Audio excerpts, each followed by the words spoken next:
Début avril, au Tibet, nous établissons notre camp de base à 5200 mètres d'altitude, au pied de la face nord de l'Everest.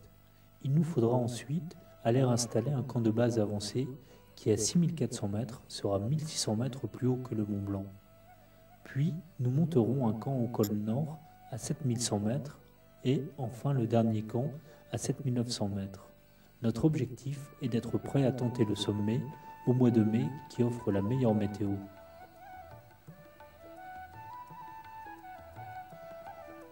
Au camp de base, la température descendra jusqu'à moins 15 degrés la nuit dans les tentes.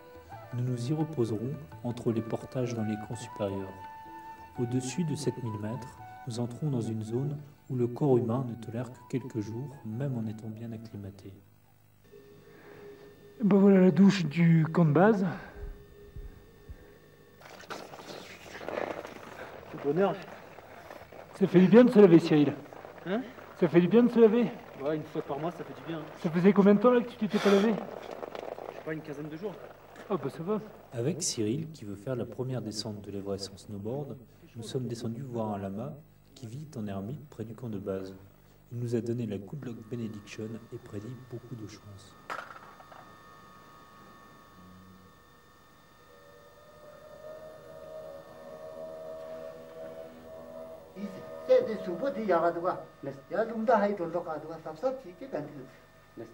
He said, ladies, for thrill, then more you have the good luck. I have more good luck. Yes, he said all this time. Aujourd'hui, c'est le jour du départ au camp de base avancé. Avec notre anti-yak, nous ferons une étape à 5800 mètres. Chaque yak nous coûte 60 $, sur lesquels ne seront reversés que 3 $ au yakmen. Le reste est gardé par les autorités chinoises. Cet animal extrêmement robuste nous permettra d'emmener environ 1 tonne de matériel au camp de base avancé à 6400 mètres. Une altitude où la température descendra jusqu'à moins 27 degrés la nuit dans nos tentes.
Bonjour, bienvenue au camp de base avancé.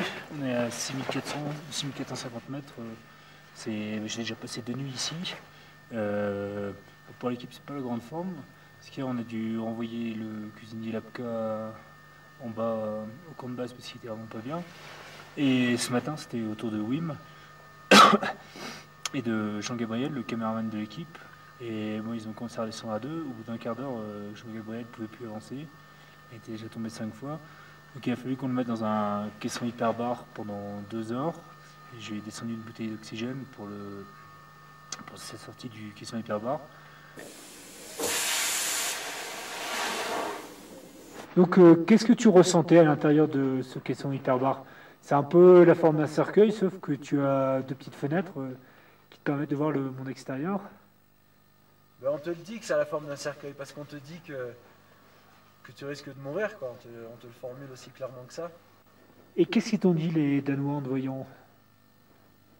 Bah, que j'étais en train de démarrer un œdème cérébral et que bah, on pouvait guère faire quelque chose de pire sur une montagne, quoi. Hein? Et ils te donnaient une espérance de vie de combien? Si je les avais pas rencontrés, d'1 heure. Et toi, tu croyais que tu allais mourir quand tu étais dans ce caisson, ou tu pensais à qui? Bah, à force qu'on te le dise, tu finis par le croire un peu. Mais en même temps, c'est comme si ça arrivait à quelqu'un d'autre, je sais pas, t'es assez calme quoi. T'es assez calme. Juste le truc qui était horrible, c'est quand j'étouffais. Là j'étais plus calme du tout quand j'étouffais. Donc on a baissé la pression. Et le problème c'est qu'au moment où tu te retrouves à 6000 mètres, tu as de l'air dans le ventre qui est à 4000 mètres. Donc tu peux pas respirer, il n'y a rien à faire. Tu peux pas te remplir les poumons. Donc c'est même plus t'étouffes, c'est t'es bloqué quoi. Et puis là assez vite, tout le monde est là, Joao qui m'a mis l'oxygène sur la bouche et tout, donc c'était redevenu un peu plus cool. Et puis tu as réussi à descendre en 2 jours au camp de base. Ouais, c'était horrible à descendre. Ah, ça devait être pénible parce que je t'ai vu partir, tu tenais pas debout. Quand tu souffres ou quand tu es fatigué, tu peux lutter, tu sais, tu peux dire bon allez j'ai mal mais j'y vais quoi. Mais quand t'as pas le sens de l'équilibre, tu peux pas lutter, c'est-à-dire tu tombes dans tous les sens. Tu n'as pas d'appui. Et tu sais pas comment lutter, tu sais pas à quoi te raccrocher quoi. Ouais, je suis allé un peu au bout. Hein. Mais j'étais bien aidé, hein, donc c'était sûr que j'allais y arriver quoi. Et bon, au bout de 5 jours, tu remontes quand même au camp de base avancé à 6004 et tu es là en bonne forme. C'est plutôt bon signe, tu t'es bien rétabli. Ouais, bah en fait, les médecins disaient qu'il fallait pas remonter, mais après plusieurs jours de repos, je me suis senti bien. Et puis plusieurs alpinistes m'ont dit que si je remontais doucement et en faisant très attention, ça pouvait aller. En plus, je suis quand même venu ici pour travailler et j'avais pas réussi à travailler, donc c'était un échec quand même. Donc j'avais envie d'essayer de remonter. Si je retombe malade, ben, je redescendrai, mais j'aurais vraiment essayé. Quoi. Okay. On a tous nos limites. Et voilà, c'est le grand départ pour le col nord de Jean-Christophe et Stéphane. Ils passent bien à gauche du compas pour ne pas choquer les dieux de ce pays.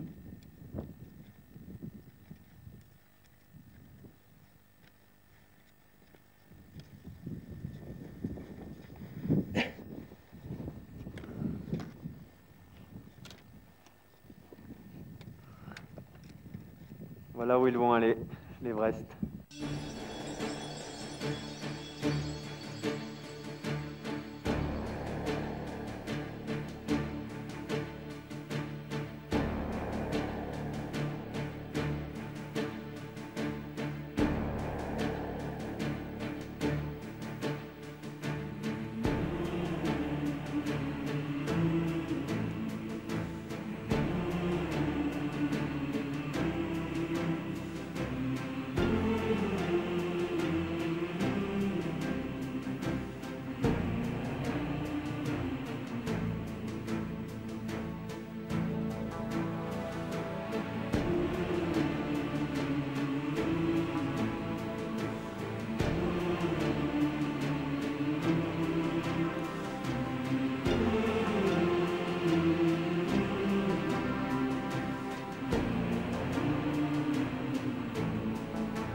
Sur l'arête sommitale, on peut rencontrer des vents qui soufflent à plus de 150 km/h. Il faut donc être prêt lorsqu'une fenêtre météo se présente. Mais ça ne suffit pas. Beaucoup ne sont jamais redescendus.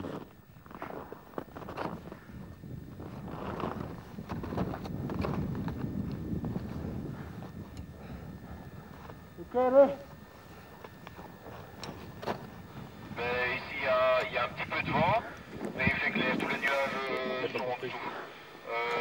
Le col nord était dans les nuages? Non? Non, donc il y a un tapis de nuages plus bas, mais ici au-dessus, il fait tout à fait clair. Alors un peu de vent quoi. Pour la météo, on a entendu à la radio, peut-être que vous aussi, il y en a qui disent qu'il reste plus que 12 heures de beau temps. On est à nouveau au col nord à 7100 mètres d'altitude. On est ici pour faire une tentative pour le sommet.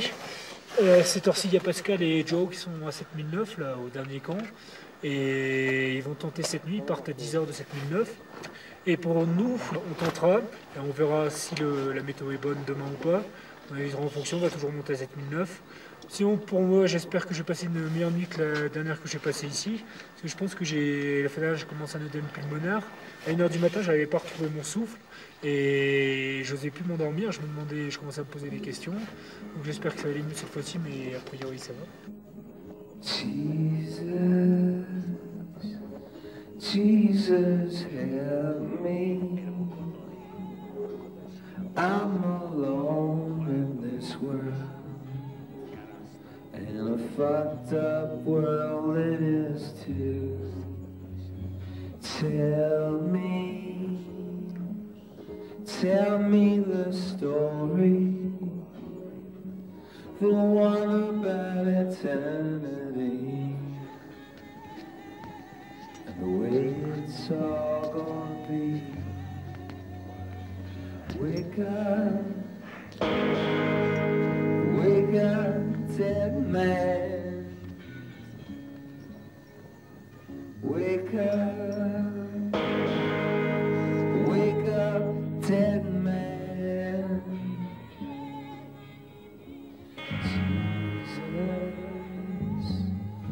Ça y est, j'y suis. Des images exceptionnelles, puisque nous sommes au sommet de l'Everest, avec Antoine de Choudance qui vient de réaliser un exploit qui va vous commenter lui-même.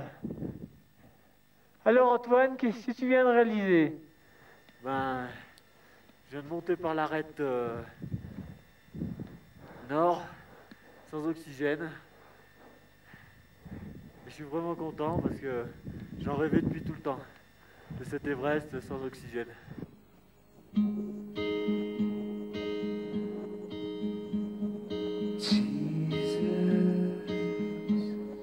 Jesus, help me. I'm alone in this world, and a fucked up world it is too.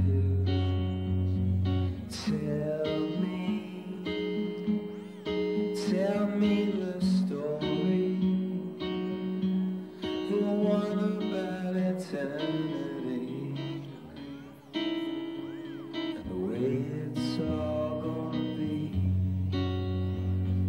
Wake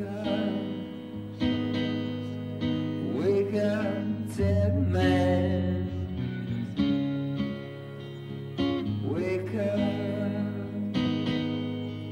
Wake up, dead man.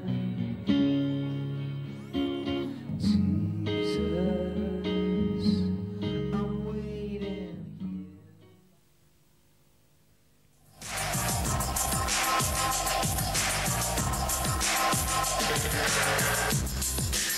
I have a dream that one day